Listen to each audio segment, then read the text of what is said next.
Firman Tuhan hari ke-98, 8 April tahun 2025, Kitab Yesaya pasal 66 ayat 10, perikop, bersukacitalah bersama Yerusalem.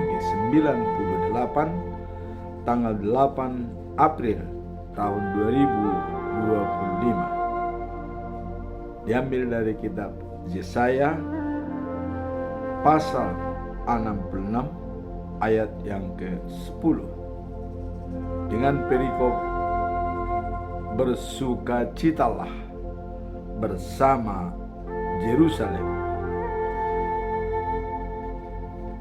Sebagai nats adalah sebagai berikut. Bersukacitalah bersama-sama Yerusalem dan bersorak-soraklah karenanya, hai semua orang-orang yang mencintainya. Bergiranglah bersama-sama dia, begirang-girangin, hai semua orang yang berkabung karenanya. Bahasa Indonesia sehari-hari sebagai berikut. Bersukacitalah bersama Yerusalem, hai semua orang-orang yang mencintainya. Kamu yang berduka karena dia, sekarang boleh bergembira. Bahasa Batak Toba Siganupari di dok songonon. Marlas ni roha mahamu rat dohot Jerusalem. Halasson hamu ma Jerusalem. Sude hamu akka namak kaholongisa. Marlas niroha mahamu rabdoh Jerusalem. Sudehamu akka naung mengandungi Jerusalem. Itulah firman Tuhan pada hari ini. Sekarang kita masuk dalam pedoman selama bulan April dengan topik menghayati pengampunan dosa dan kebangkitan Yesus melalui pengakuan dan kesaksian kekuasaan Tuhan. Dijabarkan dalam Roma pasal 6 ayat yang keempat. Dengan demikian, kita telah dikuburkan bersama-sama dengan Dia oleh baptisan dalam kematian, supaya sama seperti Kristus telah dibangkitkan dari antara orang mati oleh kemuliaan Bapa. Demikian juga kita akan hidup dalam hidup baru. Itulah penjabaran daripada topik bulan April.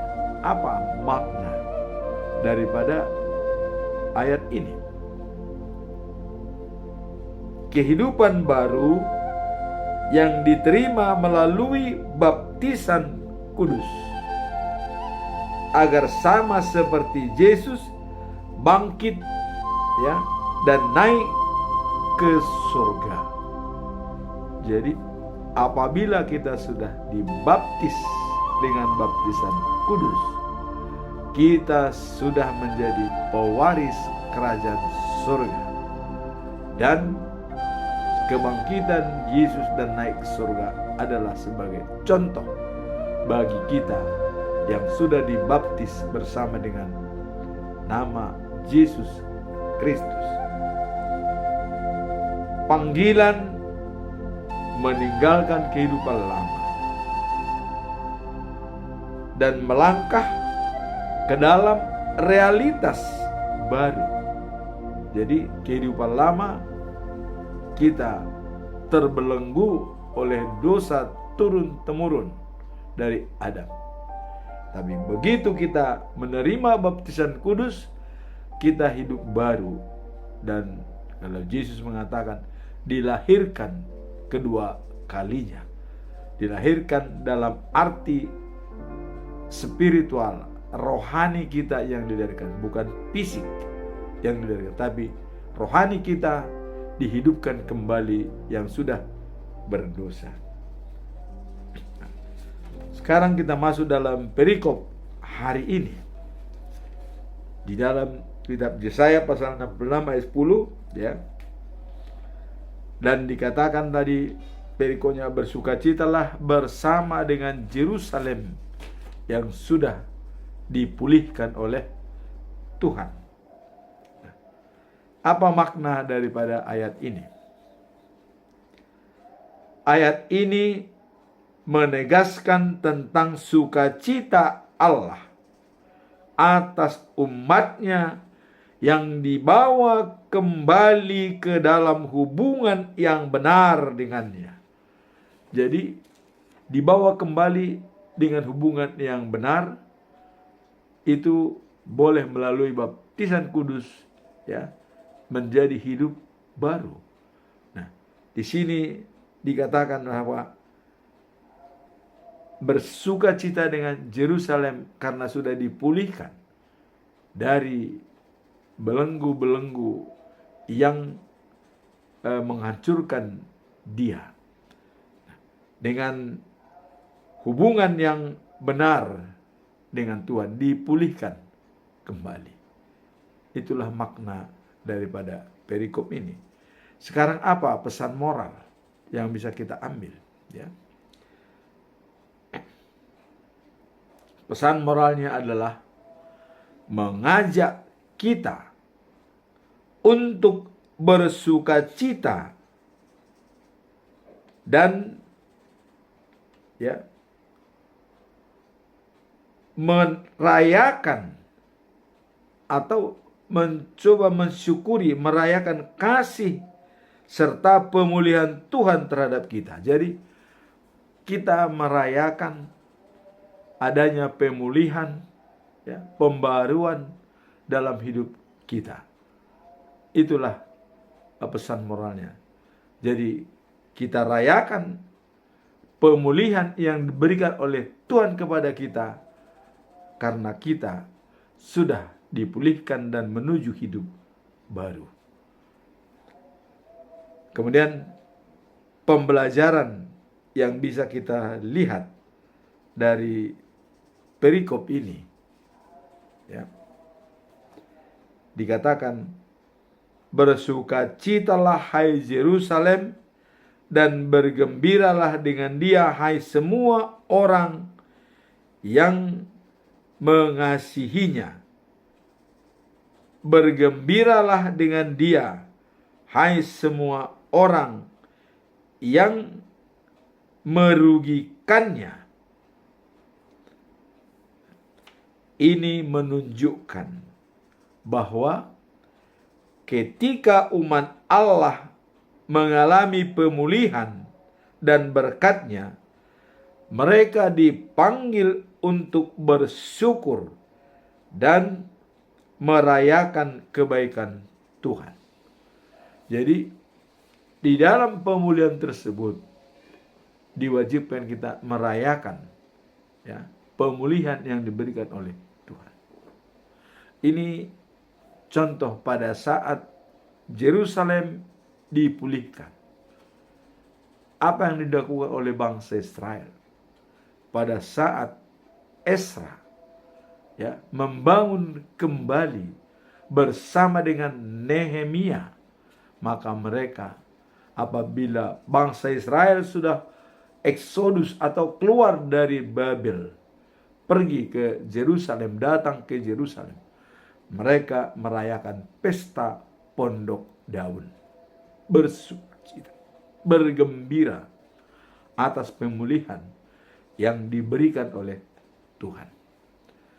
Dan kita juga dalam hidup kita, apabila ada seorang yang bertobat atau dibaptis, Allah di surga bergembira dan sangat-sangat senang dengan adanya pertobatan dari seseorang melalui baptisan kudus. Karena hidupnya sudah dijamin untuk pewaris kerajaan surga, untuk hidup kekal dan abadi.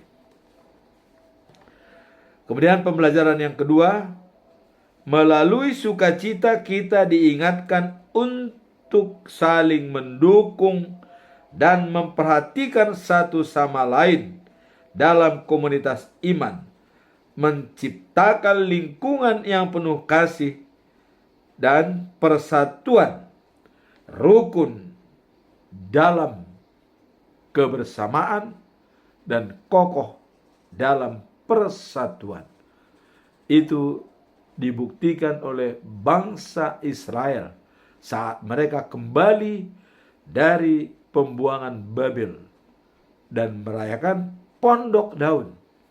Bahkan selama 7 hari hukum Taurat dibacakan oleh Ezra kepada semua bangsa Israel. Dan mereka berjanji untuk tetap setia kepada Tuhan. Itulah menggalang persatuan dan menggalang kebersamaan, saling mendukung.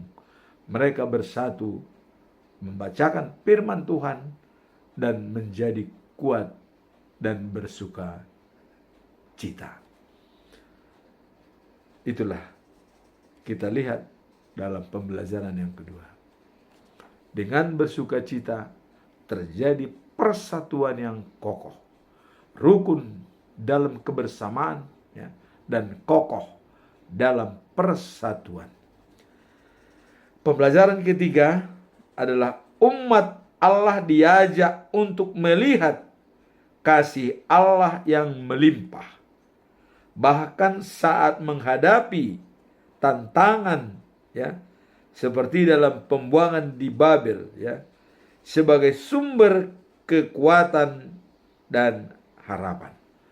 Jadi pada saat mereka, ya, menghadapi tantangan di Babel, kasih Allah menjadi tetap bersama dengan mereka dengan membawa kembali ke Yerusalem. Itu adalah karena kasih setia Allah kepada umatnya. Nah, sehingga mereka mendapatkan sumber kekuatan baru dan harapan baru dengan berangkat ke Yerusalem dan terjadi pesta Pondok Daun. Maka mereka bergembira bersama dengan Yerusalem yang dulu sudah dianiaya atau sudah dibelenggu. Tetapi dengan kembalinya mereka bersatu kembali di Yerusalem menjadi bersuka cita di Yerusalem.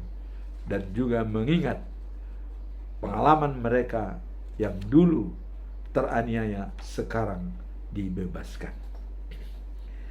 Nah, kita lihat dalam Nehemia pasal 8 ayat 14 sampai 17 dikatakan, Nehemia sebagai pemimpin spiritual dan organisator, ya, mendorong umat untuk mengingat dan merayakan kebaikan Tuhan melalui pesta Pondok Daun. Itulah dilakukan oleh bangsa Israel, merayakan sukacita dengan bebasnya mereka dari pembuangan Babilonia. Sekarang kita masuk dalam conclusion. Apa conclusion atau kesimpulan daripada ayat ini? Saya tetap mengajukan 3 pertanyaan yang harus kita jawab.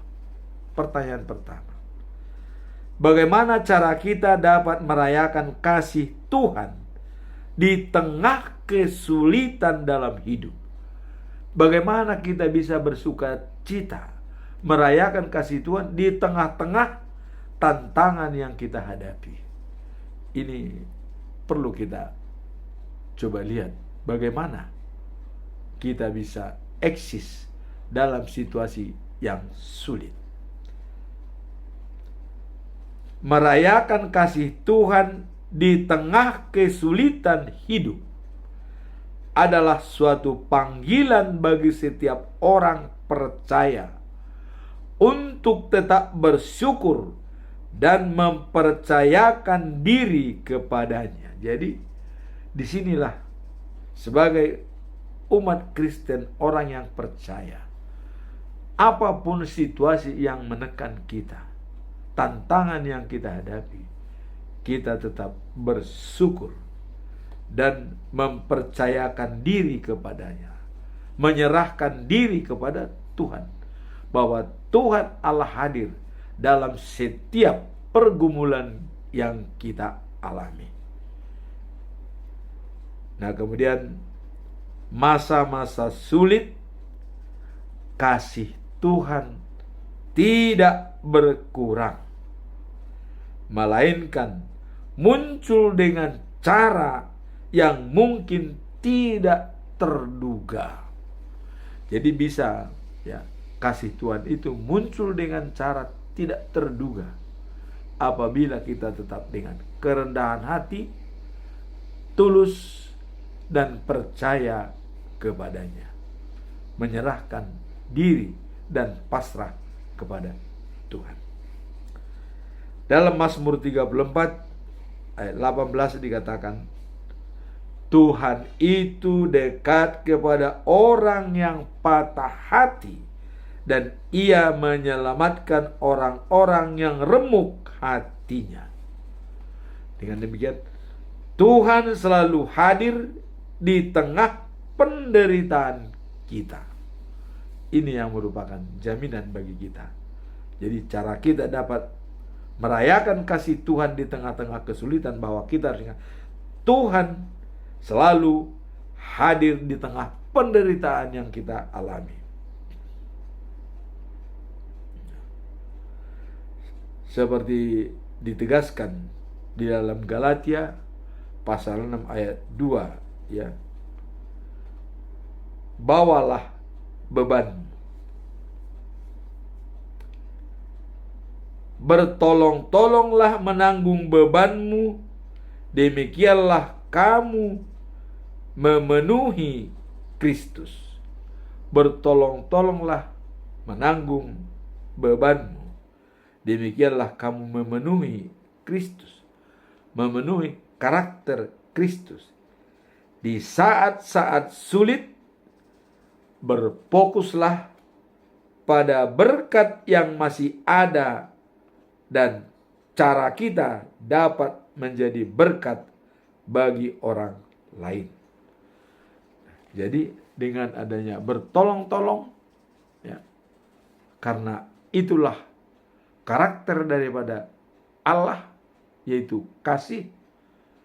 Dan ini masa-masa sulit, ya, kita berfokus pada berkat yang masih ada. Artinya tetap harapan kita bahwa berkat itu tidak pernah berkurang dari Tuhan. Kita tetap yakin. Nah, sehingga dengan cara kita dapat menjadi berkat bagi orang lain. Apabila kita sudah mengharapkan berkat, maka orang lain pun bisa ikut mendapatkan berkat dari kita. Itulah jawaban daripada bagaimana cara kita dapat merayakan kasih Tuhan di tengah kesulitan dalam hidup. Bersyukur dan tetap mengharap bahwa berkat itu banyak, ya. Dan kita berfokus pada harapan yang lebih baik, bahwa Tuhan selalu hadir dalam hidup kita.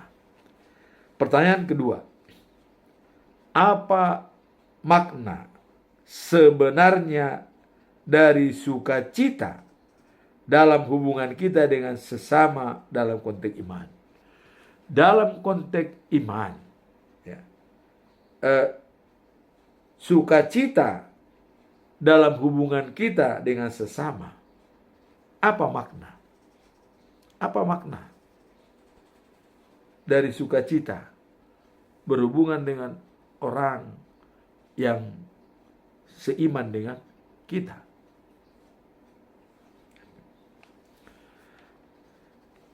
Sukacita dalam hubungan kita dengan sesama, terutama dalam konteks iman, adalah sebuah pengungkapan diri, ya, dari kasih Allah yang kita terima dan bagikan.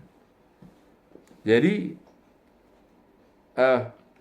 pengungkapan kasih Allah yang kita terima dan bisa kita bagikan kepada orang. Kita berbagi ya, kasih kepada sesama, sehingga ya, orang lain juga dapat merasakan sukacita yang kita alami di dalam iman kepercayaan kita. Nah, di dalam Filipi pasal 2 ayat 1 sampai 2 dikatakan, karena itu jika ada penghiburan dalam Kristus, jika ada nasihat yang membawa kasih dan kasih sayang, maka genaplah sukacitaku. Dengan cara ini, hendaklah kami sekali, sehati, sejiwa, dan satu tujuan. Jadi dengan melihat ya, dengan jika ada nasihat yang membawa kasih dan kasih sayang, maka genaplah sukacitaku. Dengan cara ini hendaklah kami menjadi sehati, sejiwa, dan satu tujuan. Jadi artinya, dengan adanya penghiburan dalam Kristus, ada nasihat yang membawa kasih dan kasih sayang, itu merupakan perwujudan daripada sukacita Allah, dan yang menuju kepada kita menjadi sehati, sejiwa, dan satu tujuan, karena sudah merasakan kasih Allah yang memberikan jaminan kepada kita, sehingga kita dapat menjadi terpenuhi sukacita kita, dan berakibat kepada kita yang seiman menjadi satu hati dan satu jiwa dan satu tujuan di dalam Yesus Kristus. Ayat ini menekankan pentingnya persatuan dan saling mendukung dalam komunitas iman. Jadi ini menggambarkan adanya saling mendukung ya, persatuan dalam komunitas iman dengan adanya saling mengasihi dan saling menasihati.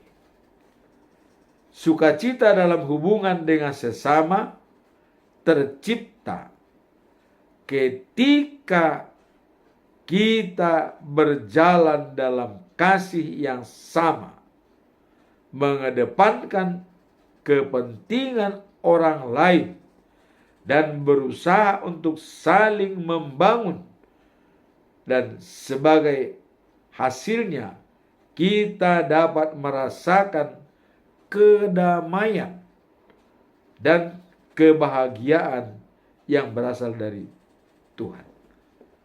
Jadi di sini ya, dalam hubungan dengan sesama tercipta ketika kita berjalan di dalam kasih yang sama, dengan suatu pikiran yang sama, hati yang sama, seirama, sehingga bisa menciptakan ya, merasakan kedamaian, tercipta kedamaian yang sejati dan kebahagiaan yang berasal dari Tuhan. Karena kasih adalah karakter daripada Allah, dan itu menjadi menciptakan kita sehati, sejiwa, dan satu tujuan dengan diikat oleh kasih Kristus. Pertanyaan nomor 3. Sejauh mana kita memahami pemulihan yang diberikan Tuhan sebagai sumber kekuatan bagi komunitas iman? Jadi dengan adanya pemulihan itu ya adalah merupakan sumber kekuatan bagi kita dan juga komunitas iman. Sejauh mana? Mari kita lihat. Pemulihan yang diberikan Tuhan merupakan kekuatan yang mendasar bagi komunitas kita, di mana kita dipanggil untuk saling mendukung dan menguatkan satu sama lain dalam perjalanan iman. Jadi di sini adalah pemulihan yang diberikan Tuhan merupakan kekuatan ya, yang mendasar bagi komunitas iman. Apabila sudah terjadi pemulihan, itu menjadi kekuatan yang mendasar bagi komunitas dalam pemulihan iman, ya, di mana kita dipanggil untuk saling mendukung ya, dan menguatkan satu sama lain dalam perjalanan iman kita. Jadi saling menguatkan satu sama lain, tidak saling melemahkan, tapi saling menguatkan.